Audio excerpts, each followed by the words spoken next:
Okay, I want to introduce a beautiful pattern created by Tiffany at Daisy Farm Crafts. And you can find her website at daisyfarmcrafts.com. You can also watch her tutorials on how to create these stitches on YouTube. The pattern is on the website, which is daisyfarmcrafts.com. Once again. So she gets all the credit for this beautiful pattern. I had decided I wanted to make a contrast blanket for my newborn granddaughter. And so I went with these black and white and grays. I will say that the pattern, I would consider myself an intermediate crocheter, and it was a challenging pattern for me. Especially on the black yarn, which was very difficult to see. But the reason I wanted to create my own set of videos is not to substitute for Tiffany's. You'll definitely want to refer to Tiffany's pattern and her videos for instruction. I do find though, when I am trying to research how to do certain stitches, I will watch multiple videos and see how different people describe the same pattern or the same stitch as they do it. And I find it helpful when different people talk about how they do it, or just show a different angle with the camera, or use a different term. So I've created these videos really as tips and tricks to avoid some of the mistakes that I made along the way. The biggest mistake with this pattern for me was trying to be in a hurry. I kept having to undo stitches that I did because I was in too big of a hurry to move on to my next color or whatever. You know, that comes from being excited about the project. But I kept telling myself, hurry up and slow down, because I had to keep taking stitches out and redoing them. So being in a hurry really causes you to have to slow down with your project. And the inverse of that is, if you slow down, you will actually save time by not having to take out your work and redo it. One tip I wanted to talk about is, Tiffany says on her project, you know, at the ends of each row, you will have these tails, and that you can't really tuck them in or carry the yarn as you go. And so I would leave, you know, like a 6-inch tail as I went. One problem I ran into is that if I had made a mistake on the previous row, which I would invariably find when I did the row above it, I had cut my tail too short to do even one extra petal. And so then I would have to go and join yarn to finish, you know, one petal at the end of the row where I had made a mistake.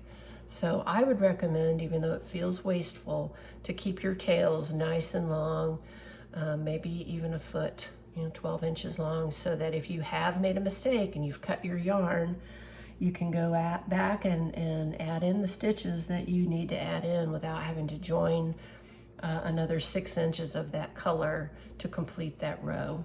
So I did have to do that a few times and found that to be frustrating. One thing I wanted to mention, just in general, if you are watching an instructional video on YouTube, which Tiffany's instructional videos are on YouTube, you can go into the settings and change the speed. So I find this to be very helpful watching any kind of crochet video. If you didn't know that, you are welcome. So I often find that I'm like, slow down, I'm trying to see my stitch and watch you, and you've already moved on. So I just wanted to bring that up. I did slow down the speed on some of Tiffany's, which helped me to figure out some of the stitches. Another interesting tip is, I like to take a screenshot on my phone or iPad of the pattern instructions from the website.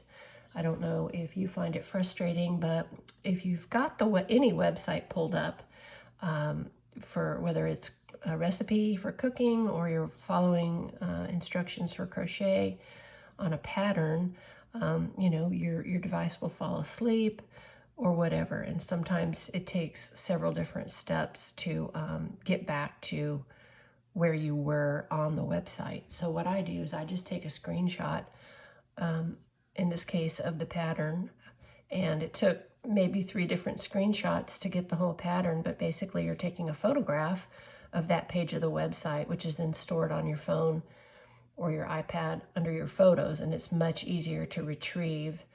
And you do need to retrieve it several times with this pattern. It's almost impossible to memorize. Tiffany even talks about at the ends when you turn, the turning methods are different for each row, and she even said, you know, keep the pattern handy, that she has to keep it handy, she created it, but to refer to, you know, how many stitches you need to do when you turn, and how to begin the next row. It's different each time.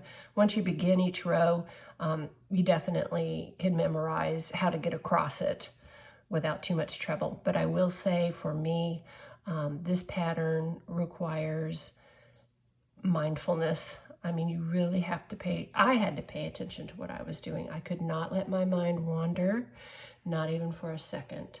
And I had to count what I was doing in order to not mess it up, because even though these look similar, the tops of the daisies are slightly different than the bottoms. And if you let your mind wander, you begin to let muscle memory kick in, and you do it wrong, or I do. So this may not be a pattern for somebody who wants to listen to an audiobook or music, which I normally do when I crochet. For my own self, I found that I just couldn't listen to a book or music or talk to anyone else in the room without getting lost, just because I really needed to pay attention. That may just be me, not to discourage anyone. It's a beautiful pattern, and I hope you'll make it and enjoy it.